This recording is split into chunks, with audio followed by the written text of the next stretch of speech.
Here's how to turn off read receipts on WhatsApp. Now here you can see I have my iPhone as well as my Android. I'm going to walk you through how to disable or turn off those read receipts on both devices.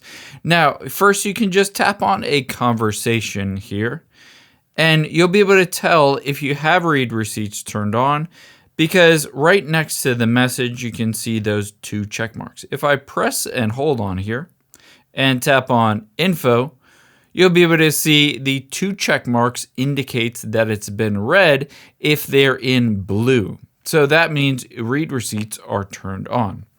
Let's turn those off, and it works a little bit differently depending on if you're on an iPhone or an Android. On the iPhone, you're going to tap on U at the bottom right, and then scroll down from here to get to your settings. On Android, tap on the three dots at the top right, and then tap on Settings at the bottom. Now from here, scroll down, and on both devices, tap on Privacy under Account. And then scroll down from here towards the bottom on your iPhone, and here it is on Android.